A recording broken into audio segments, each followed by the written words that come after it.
All right, ladies and gentlemen, I'm back in the building for another reaction. I'm just doing this one just to hold you over until the next crop of content I have coming.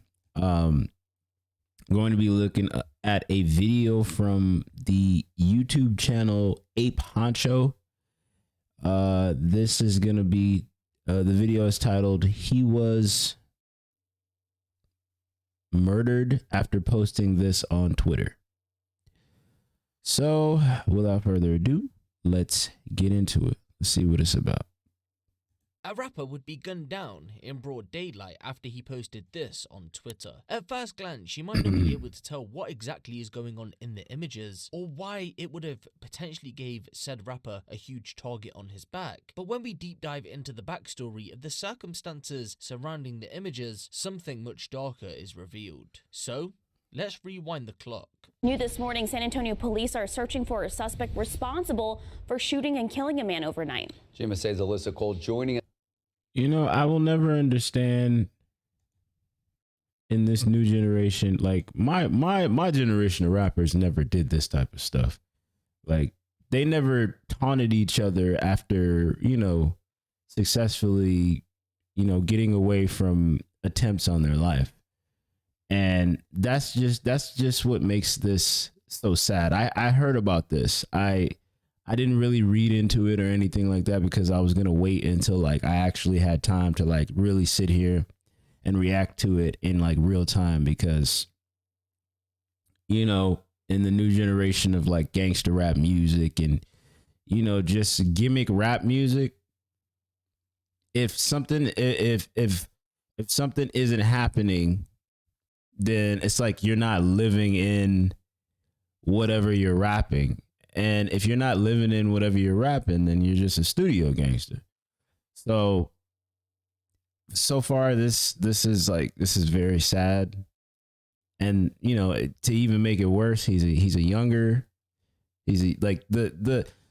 rate of savages that are being birthed, that are putting themselves in the catastrophic being of trying to be a quote unquote thug or gangster, like they're getting younger. They're getting younger. They're getting as young as like they're from the ages of Lil Rodney all the way up until like 18 years old. They all got choppers in their hands and like I don't understand this, bro. Like, how did we get here? How do we allow this to even like get to where it's at right now? Is what I can't understand.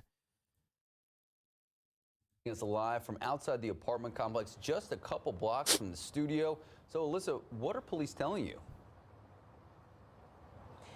Yes, Max, Sarah, they're telling me right now at this very hour they're still working to locate the suspect responsible for the incident here on the 700 block of McCullough, out or just at the Augusta Flat Apartments. Now, this is what police are telling us. Inside this building is where they found a man dead. They believe he's identified to believe it be in his 30s. They found him with multiple gunshot wounds inside his own apartment. Now, police say neighbors nearby heard those loud gunshots and immediately called police. They didn't get a description of the suspect, but investigators are working with property management to acquire surveillance video. Now, once police get a chance to review the tape, they're hoping to positively identify the suspect responsible for what they describe as a very deadly crime. If you have any information on this crime, visit our website to get the information. Man, this dude, so he my age. That makes it even more scary. He's my age. He lives in this luxury flat, so it's like, his neighbors are probably some nosy Kens and Karens. So it's like, and then what even makes it more scary is that like it's here in Texas. Like, it's that close. That is crazy. No, that's crazy. That's unbelievably just wow. For Crime Stoppers on KSAT.com.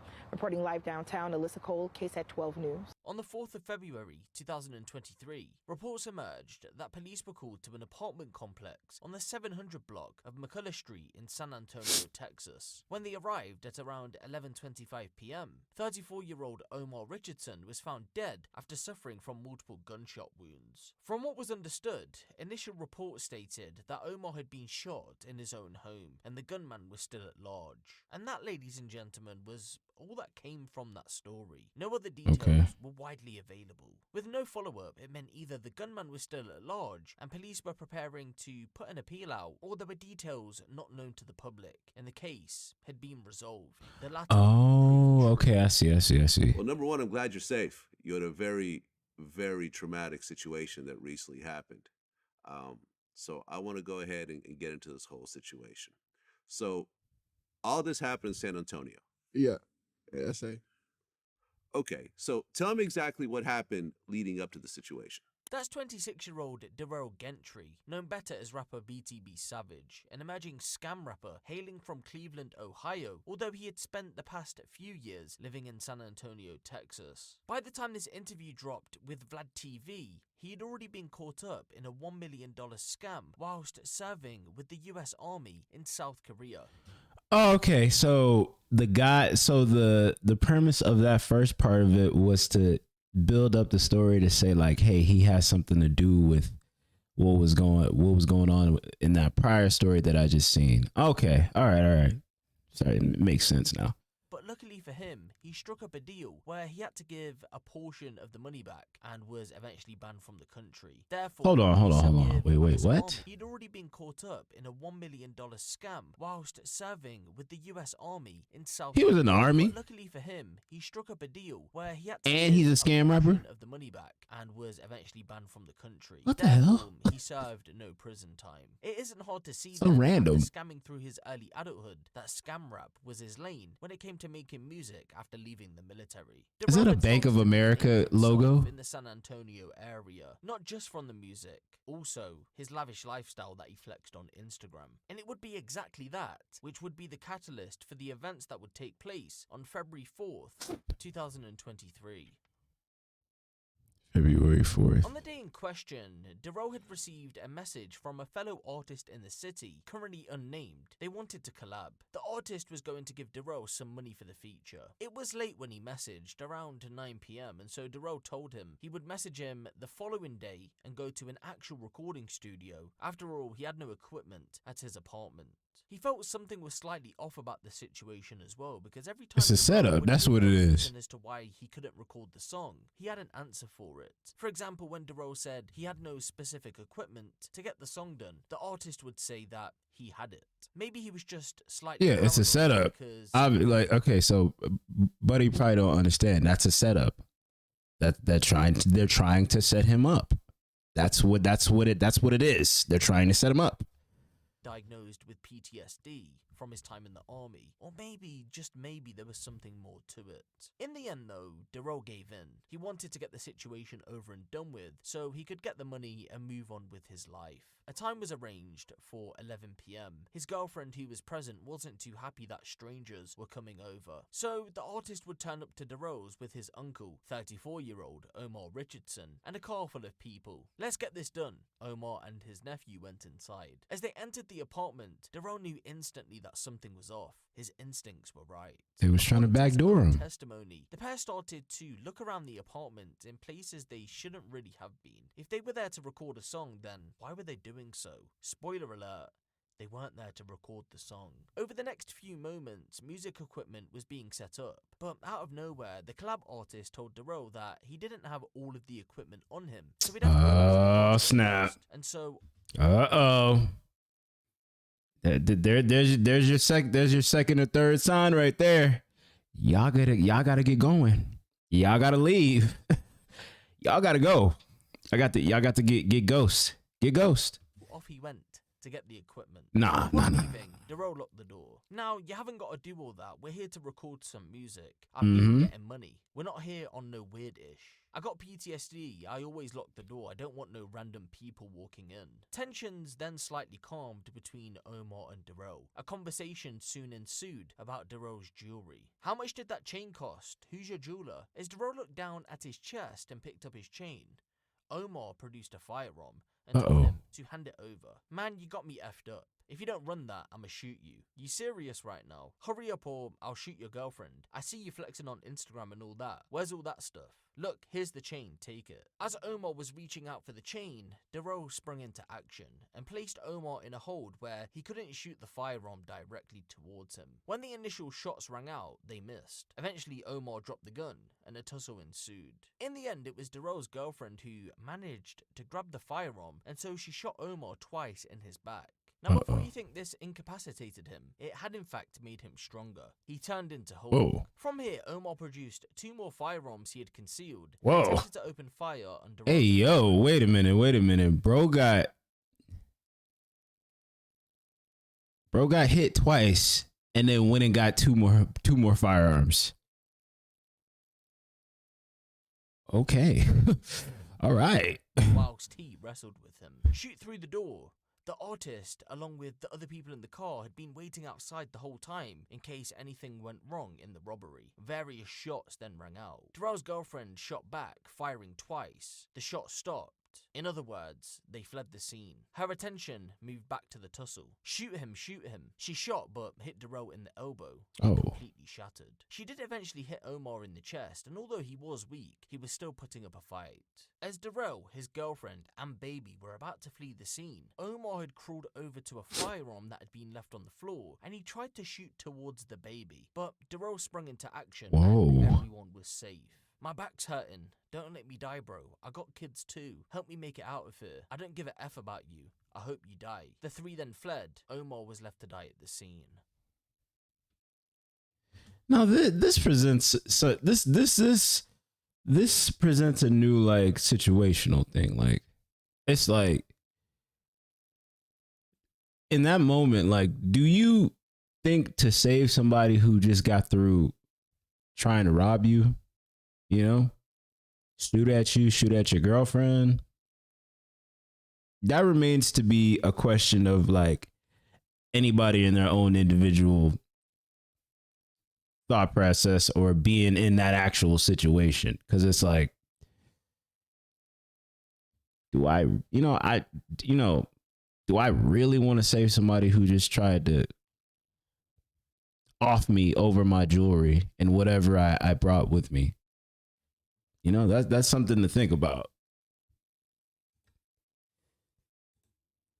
And so, no charges were ever placed against Darrell or his girlfriend after the facts of the case were established. But just because he wasn't in trouble with the law didn't mean that no target was put on his back. To make matters worse, he would go on to mock the situation, potentially marking himself for death. The images you see on your screen right now, the one this is wrong. are of Darrell at his apartment. A short while after the shooting, standing in Omar's blood. The exact location in the images is where the bragging is too much, bro. The bragging is too much, bro. You could have been gone. You could have been right there with him, and you sitting up there bragging? Nah, that ain't right. Sitting up there bragging while somebody's like blood is on the floor. That's you tripping. You asking for something to happen. You are asking for something to happen to you. Legitimately, you are asking for something to happen to you. Death by the door. Those images were kept to himself for nearly 2 months, but would eventually be shared to social media on the 30th of March, 2023. And only hours after they were posted, Darrell himself would be shot dead in Houston, Texas. He was he was shot here? Killing a young man in the River Oaks area. It's a story KPRC2 first. He got hit in River Oaks? He got hit in River Oaks? River Oaks is like the richest area in all of Houston. What? Bro got hit in River Oaks. Wow. River Oaks don't got nothing but rich people over there. You mean to tell, man, they got that going on over there? Wow. Still remain about what happened on Midland. Wow. Near San Felipe in the River Oaks area. San Felipe in River Oaks? Wow. Oh, no, that's crazy. Lisa, police and That's crazy. are not saying much about this drive-by shooting that left a 26-year-old man dead. Now, He was only 26 years old. Gunshots, and police believe the shooting was targeted, and they are hoping that surveillance video will capture the people responsible. Take a look at this video surveillance from a neighbor. Yo, they did it in broad daylight? Followed by a black Subaru SUV northbound on mid lane in broad daylight. Police say the victim was driving a Mercedes and two suspects were inside the SUV. The suspects opened fire on the victim and died at the scene. Witnesses told police the suspect fled the scene. There is speculation that the victim is a rapper from the Cleveland area, but Houston police have not confirmed any information. Hey, yo. Again, no arrests have been made in this case. I did reach out to the victim's family and friends, but I have not heard back as of news time. If you know anything about this shooting, you're asked to call Crime Stoppers. Their number 713-222 TIPS. Remember, you can remain anonymous, and any information leading up to an arrest, you can receive a reward up to $5,000. Houston police tell me they will continue investigating and looking at surveillance video. Reporting live in River Oaks, I'm Rochelle Turner. Dang, that is crazy. And so, quite literally, hours after posting the pictures, Darrell was shot dead after being riddled with bullets. Although we can't say for certain if this had anything to do with Omar's death, it wouldn't be too irrational to suggest that it was, especially with the online social media antics. If that was the case, it just goes to show you that as quick as you think you can make it, you can fall. Especially when you took someone's life, even if you was in the wrong. Not even just that. That's karma. This was supposed to be his moment, but it was cut short. Right now, it isn't clear on how the shooters tracked him down, or who the shooters even were. But police have stated that this was an organized hit, so we'll have to wait for more details to emerge. I have standing with me Special Agent in Charge, Jim Smith, our gang commander, Cephas, and our night, Lieutenant Croson. So approximately 6:10 p.m., we received a call for service, the shooting in progress, a drive-by shooting in the 2100 block of Mid Lane. As officers arrived, they quickly located African-American male, which appears to be in his mid-20s, deceased on the scene. He was driving a white Mercedes vehicle. Witnesses state that a black, newer model Mitsubishi SUV-type vehicle with dark windows came up on the vehicle, began to fire. Two suspects got out. The only thing we have on them are they were dressed in black, all black with hoodies, possibly shades on. They fled either eastbound or westbound on San Felipe. That's all we have here. I could tell you there was a number of shots fired, as evident by the casings that's on the ground. We do believe this is a targeted incident. We don't know, don't have a lot of details. It's an active investigation. We're, as we normally do, reviewing surveillance cameras, private and businesses. But I do ask the public, if you see something, or if you've seen something out on this scene, or you know something, please do. We don't know the victim, don't know who he is, but we do know that he has a family. And I think it's always important that we say and ask the city to pray for the family. But again, and I want to thank the residents over here and the business owners. Everybody's been very supportive, but you can imagine the stress and the level of stress when something happens like this at 6 p.m. Or just a little bit after 6 p.m. But again, it's a targeted incident. And I think that's important for everybody to know. We'll open up for questions. Chief, did you say what kind of weapons were used? I'm not sure. I didn't look at them on the scene. They're processing it right now, but multiple shots fired out here. What do you think the connection was between the victim and the suspect? I have no idea right now, and I don't want to speculate, but I can tell you something. A number of individuals are working on this, and I have my partner here as my partner in crime, and I said our great relationship we have, and not only with Special Agent in Charge Smith, all our other federal partners and our local partners. And I just want to say this, we got a great city with a lot of great citizens, and I've said it before, you harm somebody, you kill somebody in our city, no stone left unturned. We're coming after you. So anybody that knows anything, get us the information, but we're hard at work trying to find out who's responsible for this. Was he at the bank? Was he taking money out? No, just here, right here on the street in 2100 block. So he was actually northbound when the vehicle approached and began shooting. So why is the FBI here? That's my partner.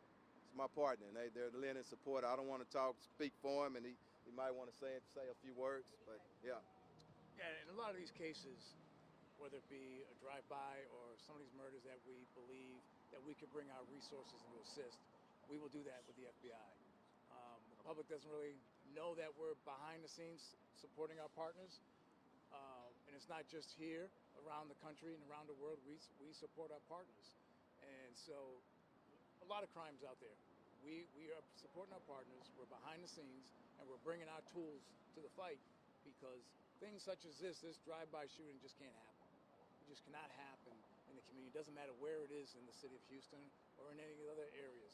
It just can't happen like this without us assisting our partners to try to bring this to an end. One correction, too, on the vehicle. It's a black Subaru. I think I said Mitsubishi, but a Subaru. That's what we believe. And as scenes are fluent, things change, but that's what we believe at this time, okay? And you said the men got out of the car and opened fire. At one point, they could have shot from the vehicle or whatnot. The fact is, multiple shots. So they did get out at one point. So, yeah. Was the victim's vehicle stopped, or can you talk to us about how that interaction works? I'm not. Yeah, so I'm gonna just keep it real and just stop it right there. This is what happens when rappers brag about catching a body. It's what happens. You know, this really does spark the debate again about whether Vlad TV is like, whether he is the feds or whether he fuels beefs or anything like that of that nature. This fuels that back up again. Condolences to the family of the guy who was taken. Condolences to the person who was taken by the rapper. Condolences to his family. Yeah, you just need to be watchful and very on 10 when it comes to like doing stuff like that has to do with bragging. Like I told y'all, they're more savage now. Like the rappers nowadays are more savage from when I was like versus when I was younger. They weren't doing all of this. They weren't doing all this extra stuff and just like taunting other rappers and, you know, taunting the dead homies of rappers and personalities, you know, internet bloggers and stuff, taking their time to just, you know, insert themselves in things that shouldn't be happening.